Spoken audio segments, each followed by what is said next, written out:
क्या क्या आविष्कार हुए हैं, सुनो सभी नर नार। देश में हुए हैं आविष्कार, देश में हुए हैं आविष्कार,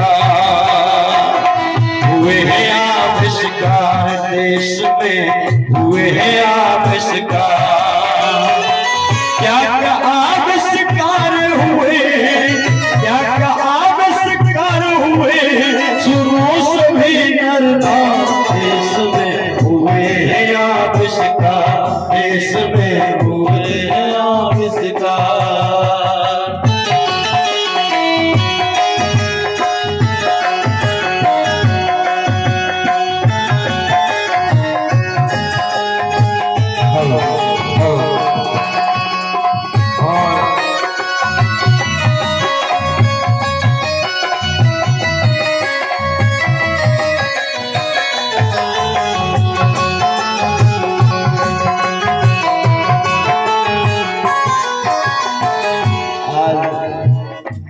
इस पालकेपुरा की धरती पर 2 दिवसीय बुद्ध गाथा में प्रथम दिवस में हमारे परम मित्र अंबा विधानसभा से हैं, ग्राम रुधिकापुरा है, भाई हरिमोहन सिसोदिया जी प्रॉपर्टी डीलर, जो अपनी टीम के साथ अपने खुद की 4 व्हीलर जो सामने रखी है, सफेद गाड़ी ट्रैवल 7 सीटर, उससे चल के आए हैं। एक बार जोरदार ताली उनके और उनके साथियों के लिए बजा दीजिए। धन्यवाद। और मैंने हमेशा तुम्हें मंच पे बैठा लाया, आज भी मुझे ऐसा लग रहा है मैं आपसे निवेदन करूंगा इधर ही आ जाओ तो अच्छा लगता है मुझे, इधर ही आके बैठ जाओ। अब देखना इन आविष्कारों के आप लोग नाम सुनिएगा, एक एक से सुनो।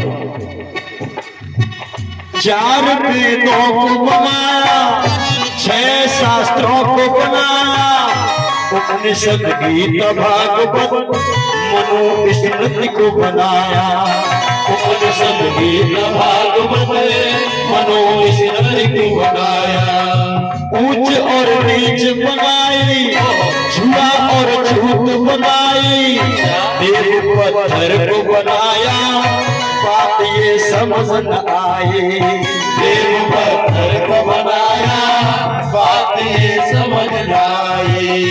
यज्ञ और हवन बनाया, स्वर्ग और नरक बनाया, मानव से मानव में ये कैसा भेद बताया। मानव से मानव में ये कैसा भेद बताया। आंख बंद कर कलम चलाई, आंख बंद कर कलम चलाई, लिख दिए कुरान। देश में हुए हैं आविष्कार, देश में हुए हैं आविष्कार। क्या क्या आविष्कार हुए, क्या क्या आविष्कार हुए, सुनो सभी नर नार। देश में हुए हैं आविष्कार, देश में हुए हैं आविष्कार।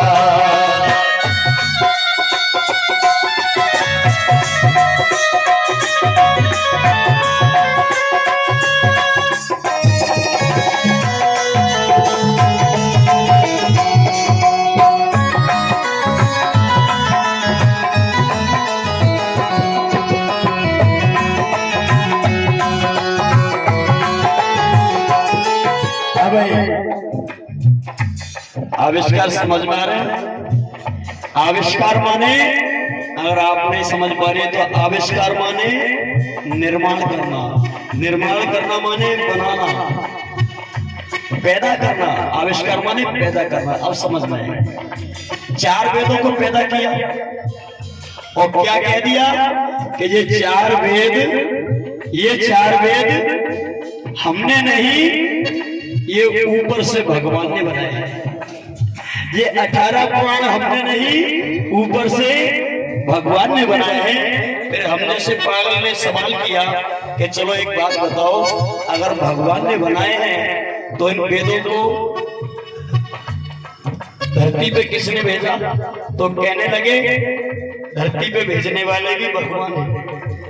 हमने कहा कि भगवान ने जो धरती पे भेजा तो भगवान के लिए पूरे लोग, सभी लोग, देशवासी जो रहते हैं वो सब बराबर हैं कि छोटे बड़े हैं कि नहीं? भगवान के लिए तो सब बराबर है। तो फिर हमने कहा कि भगवान ने जब वेदों को भेजा ऊपर से तो ऐसा कैसे निशाना बनाया कि संसार के अंदर सैकड़ों देश हैं, एक नहीं सैकड़ों देश, 600 से ऊपर देश हैं संसार में, लेकिन इन देश में वेद पुराण शास्त्र भगवान ने जब फेंके तो ये भारत में गिरे।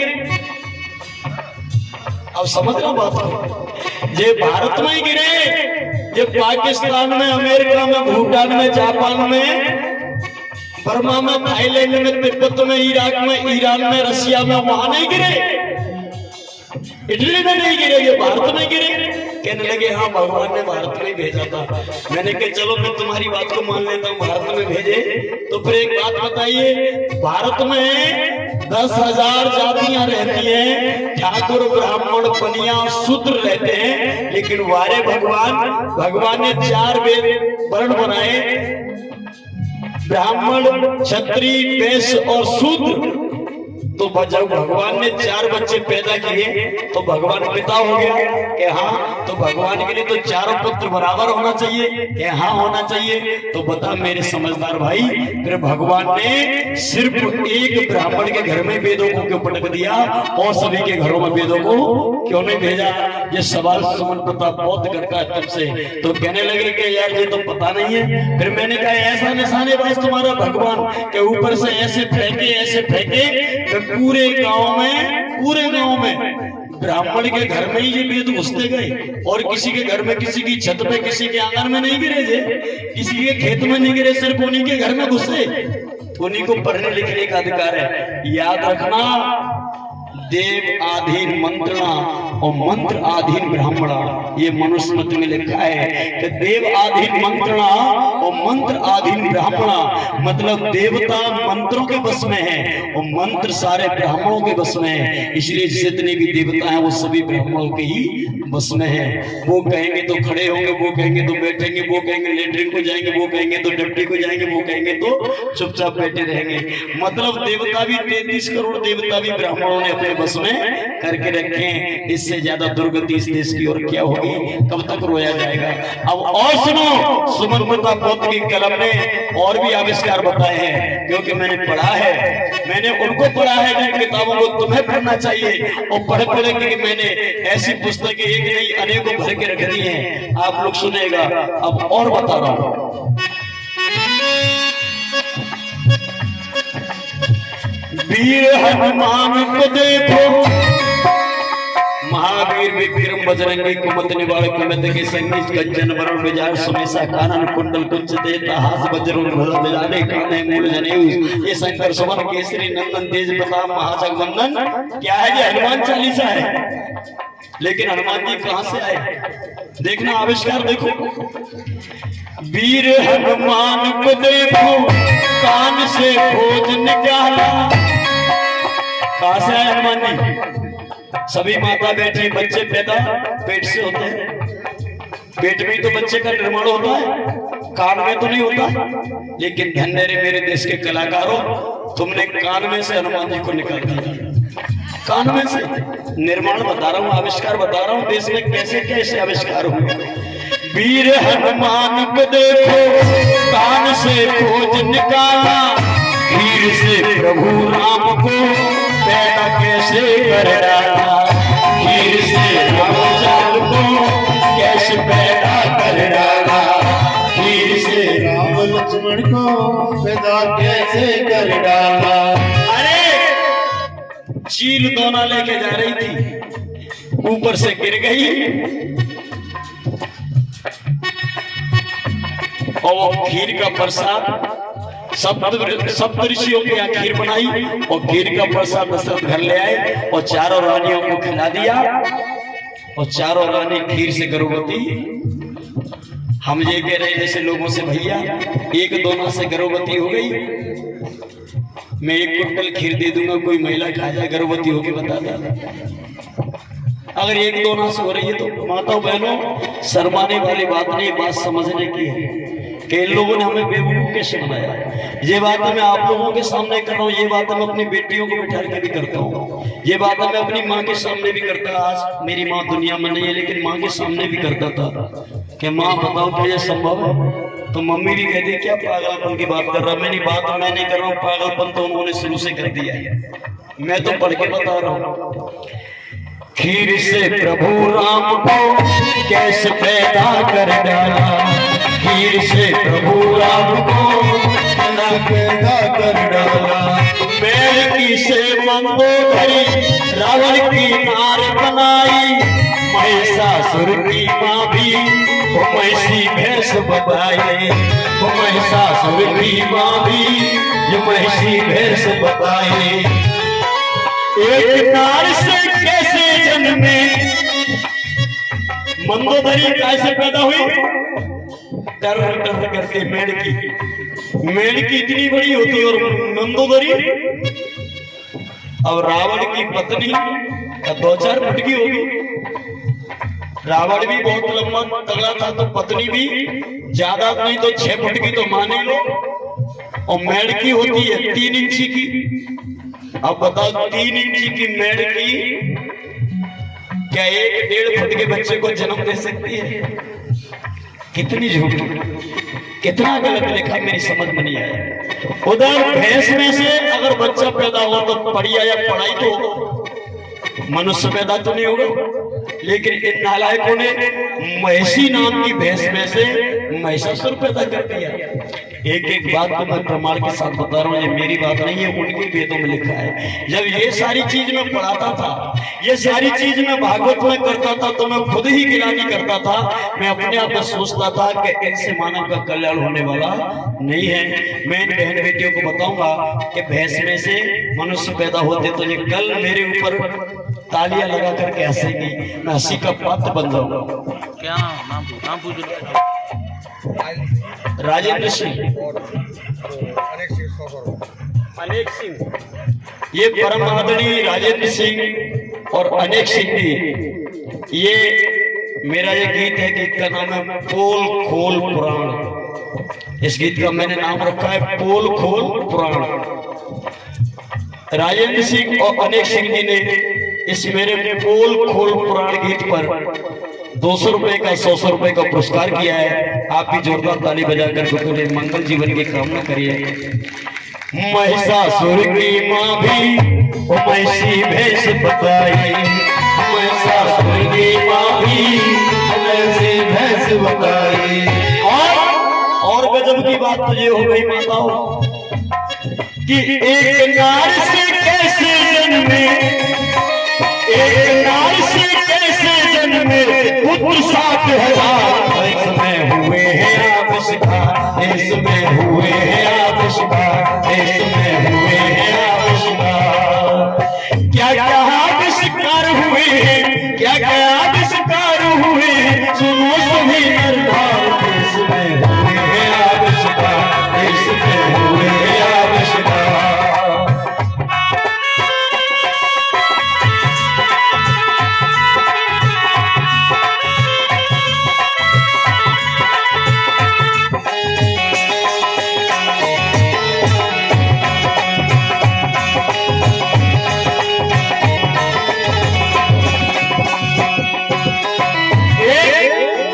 एक महिला 60,000 पुत्रों को कैसे जन्म देगी? 2-4 बच्चे पैदा हो, चलो 10-20 मान लेते हैं, लेकिन 60,000 पुत्रों को एक महिला जन्म कैसे देगी? पूरे जीवन में, हमारे पूरे जीवन में 21,900 दिन होते हैं। तो कोई 60 और 65 साल के अगर हम जोड़ेंगे तो 21,900 दिन होते हैं, जिनमें 15 साल तक 20 साल तक तो कोई बहन बेटी शादी करती है, तो 20 साल तो वैसे निकल गए। अब दिन रह गए तुम्हारे 15,000। 15,000 दिन में 60,000 बच्चे कैसे पैदा होंगे? ये बात समझ में नहीं आई, लेकिन उन्होंने लिख दिया और हम लोगों ने मान लिया, हमारे बुजुर्गों ने मान लिया, मूंछों वालों ने मान लिया और उसी रास्ते पे वो बच्चों को चलाते गए और बच्चों का कल्याण नहीं, बच्चों को गड्ढों में डालते गए। इसलिए याद रखो। और भी आगे देखो क्या क्या आविष्कार मैं बता रहा हूँ। देखो क्या तकनीकी भी मेरे इस देश की भाई, फूल से नाश के का दिया है जन्म बताए, फूल से नाश के का दिया है जन्म बताए। याद रखो ये फूल है, इसमें से खुशबू आ सकती है, सुगंध आ सकती है, लेकिन इस फूल को अगर मैं ऐसे सूंघ लूं या कोई बहन बेटी या महिला सूंघ ले तो सूंघने से बच्चा पैदा हो जाएंगे? आप लोग बोलिएगा, फूल सूंघने से बच्चा पैदा हो सकते हैं? नहीं।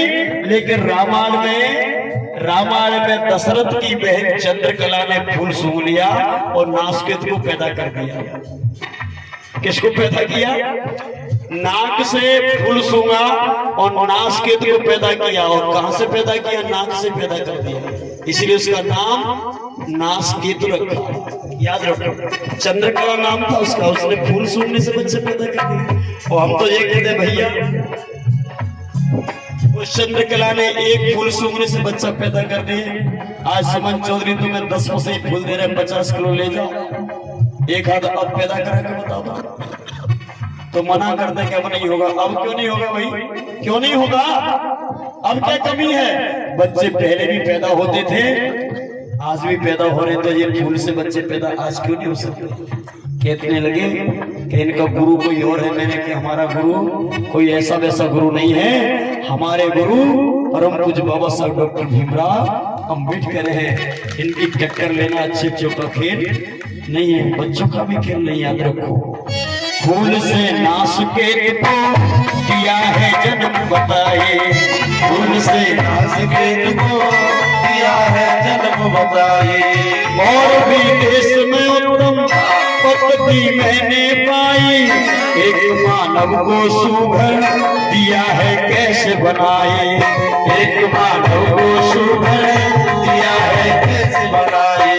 हिरण से श्रृंगी जैसे ऋष पैदा कर डाले, कमल की नाभि से ब्रह्मा जी भी निकाले, कमल की नाभि में से ब्रह्मा जी भी निकाले। और ब्रह्मा जी की भी कैसी अद्भुत है शक्ति, कैसे ब्रह्मा जी ने फिर करी सबकी उत्पत्ति, कैसे ब्रह्मा जी ने भी करी कैसे उत्पत्ति।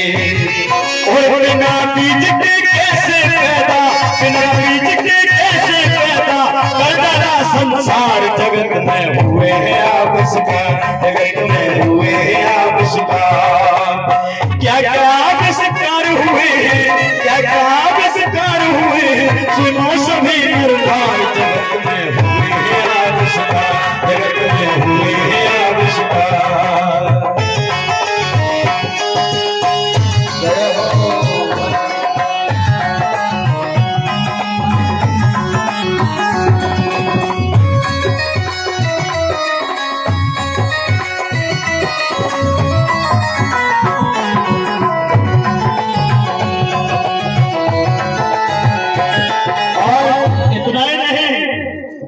सिंगी एक हिरण के पेट से सिंगी ऋषि को पैदा किया। और ब्रह्मा जी ने, हे धन्य ब्रह्मा जी ने तो कमाल ही कर दिया। क्या कमाल कर दिया कि मुंह से ब्राह्मण को पैदा कर दिया और भुजाओं से क्षत्रियों को पैदा कर दिया, पेट से बनियों को पैदा कर दिया और पैरों से शूद्रों को पैदा कर दिया। देखना यहाँ पर हमने एक और तर्क निकाली, बात को जरा समझना, बात को समझना। लोग कहते हैं कि शूद्र ज्यादा शराब पीते हैं। क्या कहते हैं कि शूद्र ज्यादा शराब पीते हैं। तो हमने तर्क निकाली कि भैया एक बात बता, मुंह में कौन निवास करता है? कि मुंह में ब्राह्मण निवास करता है। हमने कहा बाह में कौन निवास करता है? कि क्षत्रिय निवास करता है। हमने कहा पेट में कौन निवास करता है? कि बनिया निवास करता है। और मैंने कहा पैरों में कि शूद्र निवास करता है। तो मैंने शूद्रों को क्यों बदनाम करते हो मेरे भाई? क्यों कि शूद्र नहीं पी रहा है, ब्राह्मण पी रहा है। क्यों ब्राह्मण कैसे पी रहा है? कि मुंह में कौन रह रहा है? ब्राह्मण। तो पीते कहां से? कि मुंह से। तो ब्राह्मण ही तो पी रहा है। मुंह में कौन रहता है? ब्राह्मण रहता है। और पीते कहां से? के मुंह से। तो ब्राह्मण ही तो पी रहा है। और ब्राह्मण को पीने के लिए शूद्र नहीं ला रहा है, कौन ला रहा है? क्षत्रिय ला रहा है। क्षत्रिय जाता है और अपना हाथ कलारी की उसमें खिड़की में अंदर डालता। ये क्षत्रिय है हाथ, ये खिड़की में अंदर जाएगा और बोतल लाएगा और जो दूसरा छतरी खोलेगा और ब्राह्मण को पिला देगा। देखना तीनों का खेल। ये छतरी लाएगा, बोतल खोलेगा, ब्राह्मण को पिला देगा और फिर ये बनिया इसको पेट में चुपचाप रख लेगा, ये किसी को बताएगा भी नहीं। मतलब छतरी लाता है, ब्राह्मण पीता है और बनिया पचाता है और शूद्रों को तो बेकार में बदनाम करके रख दिया है। अरे काय को बेवकूफी के काम कर रहे हो? जब तुम्हें कहते हो कि ब्राह्मण मुंह में है, पाँव में छतरी है, पेट में बनिया है, तो ये छतरी खोल रहा है, ला रहा है, ब्राह्मण पी रहा है, बनिया पचा रहा है और शूद्रों को वैसे ही थाने में पिटवा रहा है। ये कहाँ का न्याय है? तब मैंने और लिखा, सुनेगा कैसे ब्राह्मण को देखो, ब्राह्मण ने मुख से निकाला और अपनी भुजा से छत्र पैदा कर डाला, और अपनी भुजा से छत्र पैदा कर डाला। वैसे फिर पेट में जाए समझना मेरी आए, शूद्र ब्रह्मा जी ने पैर से जन्म से आए, शूद्र ब्रह्मा जी ने पैर के जन्म से आए। और दोनों से फिर द्रोणाचार्य को, अरे दोना पत्तल जाता है, दोना पत्तल, दोना जिसमें खीर खा लो, चाहे सब्जी खा लो, चाहे रायता खा लो। अरे दोना से फिर द्रोणाचार्य को, दोना से फिर द्रोणाचार्य को पैदा किया था यार। देश में हुए हैं आविष्कार, देश में हुए हैं आविष्कार।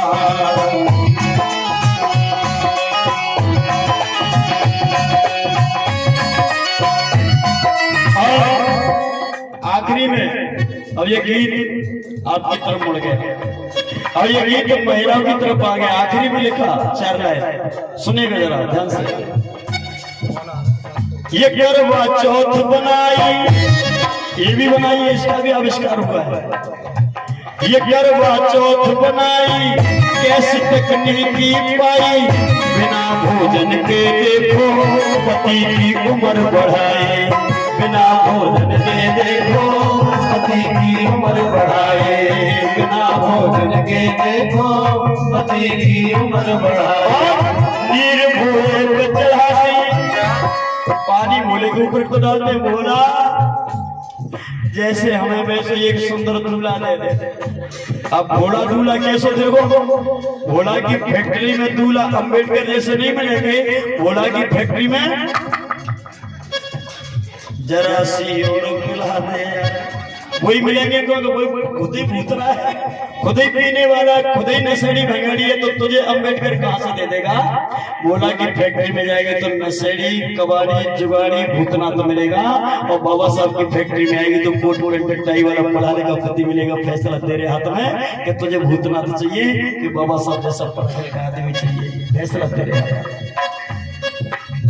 नीर भोले पे चढ़ाती, पति तुम लेकर आती, अपनी बेटियों को भी तुम किसी का पाठ पढ़ाती, अपनी बेटियों को भी तुम किसी का पाठ पढ़ाती।